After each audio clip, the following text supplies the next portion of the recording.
I hope you're doing well. Ooh, let's straighten this up. I can never get the camera straight at this angle. We're going to talk about $1 trillion in defaults coming in the commercial mortgage back industry. Um, a billionaire CEO is warning about it. I have been warning about it. It is going to be a big deal, and it is going to flow through to residential mortgages. Why? Because as this gets worse, banks are going to loan less. They're going to need more bailouts from the government or the Fed. The question is, who's going to give them the bailouts? Because depending on who becomes the president next, that is going to tell who gives the bailouts and who doesn't. All right, here we go.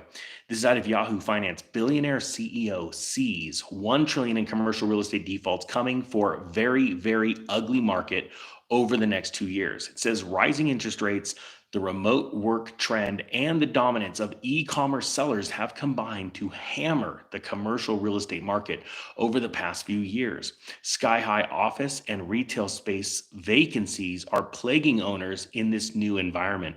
Rents are plummeting and borrowing costs have soared. As a result, U.S. commercial real estate prices have fallen 11% since the Federal Reserve began raising interest rates in March of 2022, the IMF reported last week. This is the worst decline in 50 years.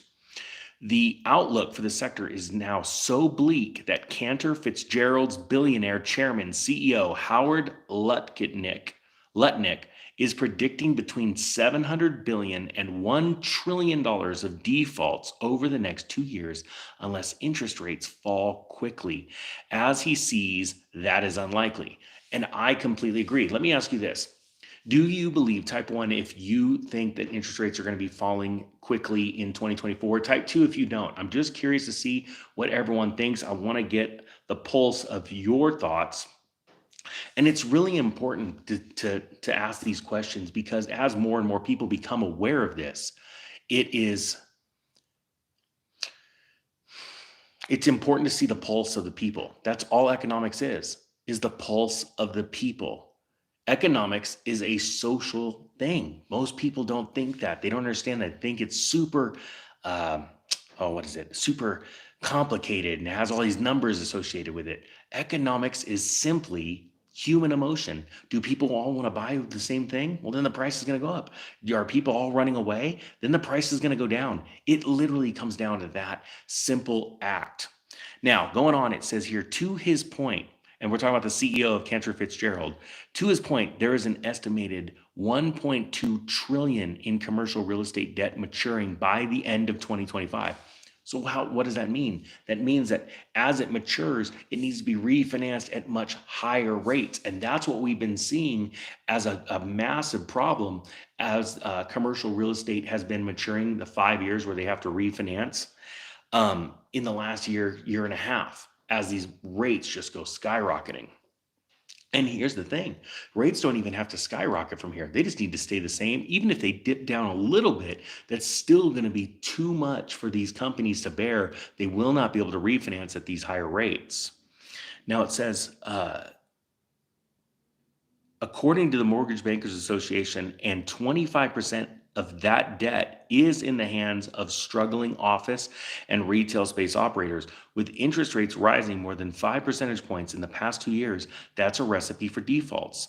Lutnick, who is also the chairman and CEO at the brokerage and fintech company BGC Partners, warned that the Fed's interest rate hikes are like a steamroller that is hitting the real estate market and the economy.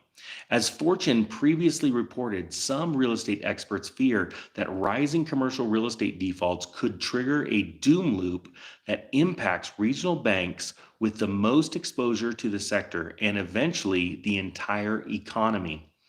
In its January 18th report, the IMF detailed its own doom loop fears.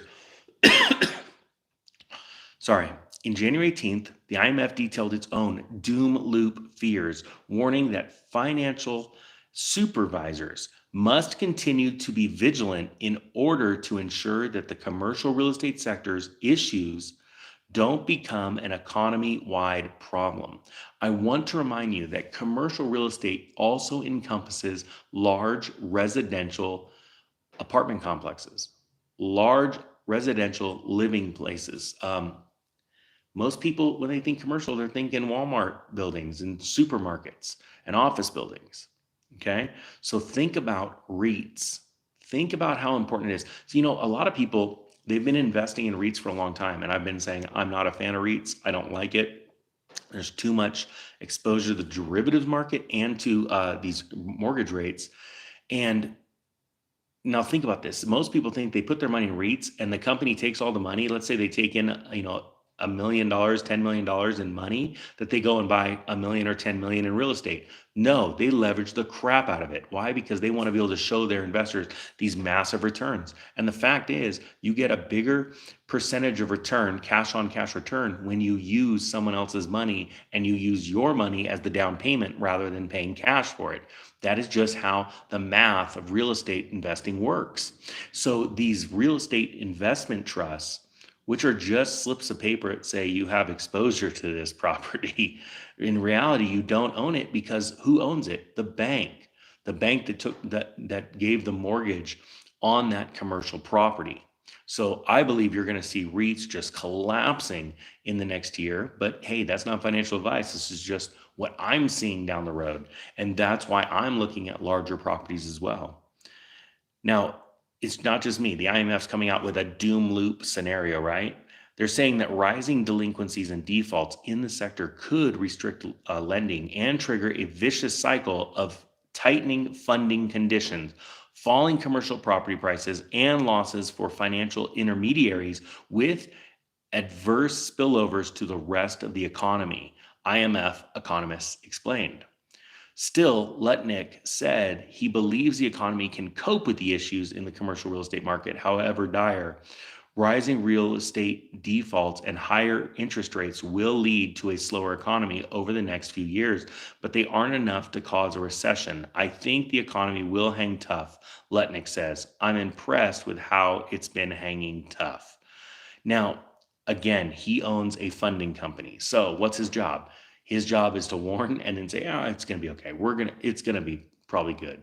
At the same time, not trying to cause panic, but then they're able to look back and go, see, look what I told you. I told you it was going to happen. I believe this is going to be a much worse than what his last comments at the very end of the story were. And I believe that you're going to see some amazing deals. The only question is, are you going to be ready for it? Hey, I want to thank everybody on here. Thanks to both my moderators. You guys are awesome. Neil and Carlos. I don't know if Carlos is here or not, but Neil is. Thank you so much, guys. I'm going to go now over to the Economic Ninja channel and do a new video. Hope you guys have a great day. Ninja is out.